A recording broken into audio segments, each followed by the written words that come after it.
చంద్రబాబు నాయుడు గారు, పవన్ కళ్యాణ్ గారు, లోకేష్ గారు పచ్చ ఛానళ్లు, పచ్చ పత్రికలు పెద్ద ఎత్తున తప్పుడు ప్రచారం చేసిన సంగతి మనందరం కూడా ఇంకా మర్చిపోలేదు.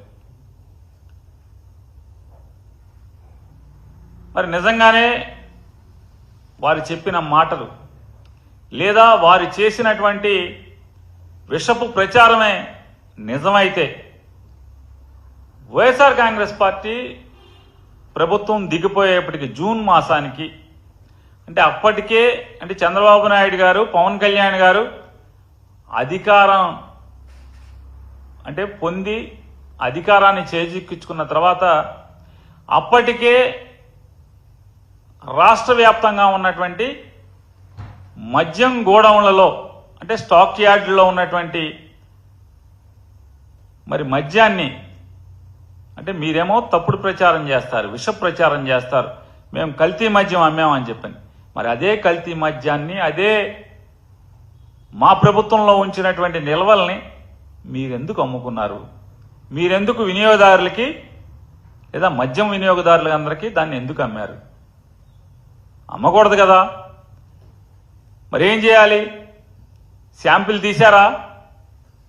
ల్యాబ్కు పంపించారా? టెస్టులు చేశారా? ఇది కూడా లడ్డూ కథేనా? తిరుపతి లడ్డూ కథేనా? అంతే కదా. 14 లక్షల అప్పులు ఎలాగో, తిరుపతి లడ్డూలో పంది కొవ్వు ఎలాగో, ఈ మద్యం అంటే కల్తీ మద్యాన్ని వైఎస్ఆర్ కాంగ్రెస్ పార్టీ ప్రభుత్వం వినియోగదారులకి అమ్మింది అనేది కూడా అంతే సత్యం అనేది వాస్తవమే కదా. మీరేదైతే బూటకు మాటలు, తప్పుడు ప్రచారం అధికారం లేనప్పుడు చేశారు, అధికారం పొందిన తర్వాత కూడా పలు విషయాల్లో చేస్తున్నారు, ప్రజలు గమనిస్తున్నారు కదా. మరి నిజంగానే ఆ మద్యం గనక తప్పుడు మద్యం అయితే మీరు దీన్ని ఎలా అమ్మారు? అమ్మిన వాళ్ళందరూ, తాగిన వాళ్ళందరూ బాగానే ఉన్నారు కదా.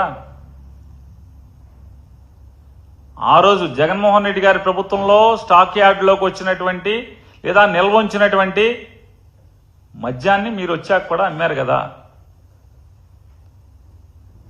పరీక్షలు చేయించరు, చేయించాలి కదా. మీరు నిజాయితీ పరులైతే, మీరు నిజం మాట్లాడుంటే కనుక చంద్రబాబు నాయుడు గారు, పవన్ కళ్యాణ్ గారు మీరు ప్రమాణ స్వీకారం కంటే కూడా చేయక ముందే 4వ తారీఖు గెలిచారు. ప్రమాణం వెంటనే చేయలేదు మీరు.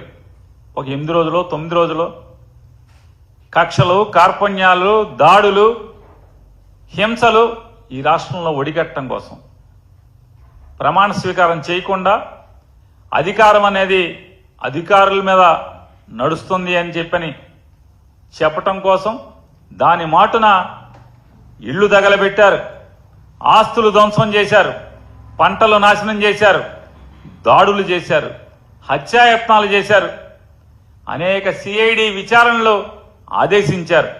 మరి దీని మీద ఎందుకు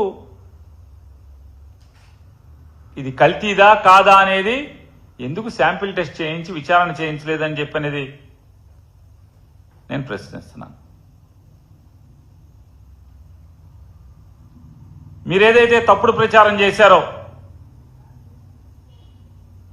వైఎస్ఆర్ కాంగ్రెస్ పార్టీ ప్రభుత్వం ఉండంగా నాసి రకం కల్తీ మద్యం ప్రజలకు ఇచ్చారు అని చెప్పని ఏ ఒక్క డిస్టిలరీనైనా మీరు బ్యాన్ చేశారా? 20 డిస్టిలరీలు ఉన్నాయి ఈ ఆంధ్రప్రదేశ్ రాష్ట్రంలో.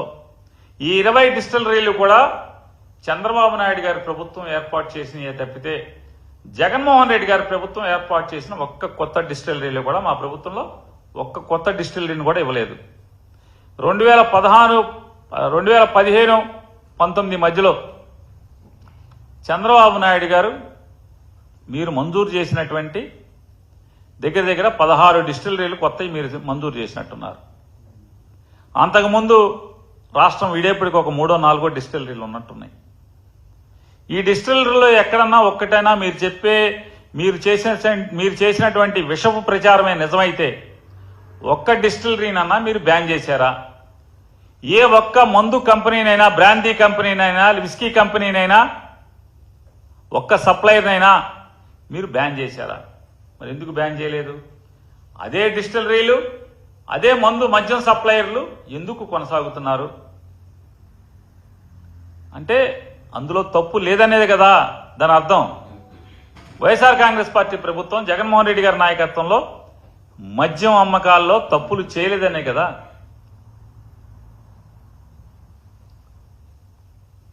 ఆంధ్రప్రదేశ్ రాష్ట్రంలో కూటమి ప్రభుత్వం వచ్చిన తర్వాత ఎన్నో ఏళ్లుగా, ఎన్నో సంవత్సరాలుగా ఈ లిక్కర్ కంపెనీలకు ఉన్నటువంటి డిస్ట్రిబ్యూటర్లు, మరీ ప్రత్యేకించి ఇవాళ 9 మాసాలుగా అత్యధిక అమ్మకాలు జరుపుతున్నటువంటి లిక్కర్ బ్రాండ్లన్నిటికీ కూడా డిస్ట్రిబ్యూటర్లు ఎందుకు మారారు?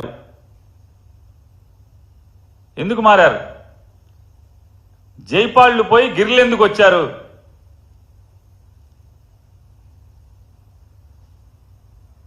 ఎలా వచ్చారు? ఎందుకు వచ్చారు? ఇక లోగుట్టు ఎర్రబుక్కు రచయితకి తెలుసన్న సామెతగా ఉంది.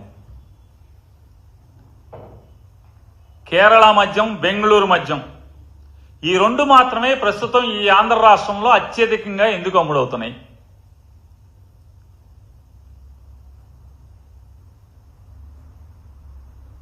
రెడ్ బుక్ లోనే ఉంటుంది, ఇంకెందులో ఉండదు. కేరళ మద్యం, బెంగళూరు మద్యం అత్యధికంగా ఎందుకు అమ్ముడవుతున్నాయి? దీని వెనుక ఎవరున్నారు? ఎక్కడికి చేరుతున్నాయి? ఇదంతా రెడ్ బుక్ లోనే ఏదో ఒక పేజీలో ఉన్నాయి.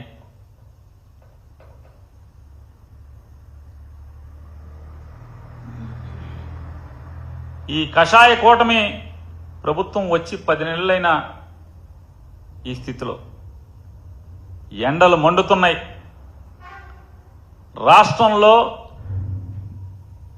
బిందెడు తాగునీటికి అల్లాడుతున్నటువంటి వేలాది గ్రామాలున్నాయి. కానీ ప్రతి ఊరిలో, ప్రతి పేటలో, ప్రతి సందులో, గొంతులో మద్యానికి మాత్రం కొదవలేని పరిస్థితి వాళ్ళ ఆంధ్రప్రదేశ్ రాష్ట్రంలో ఉంది.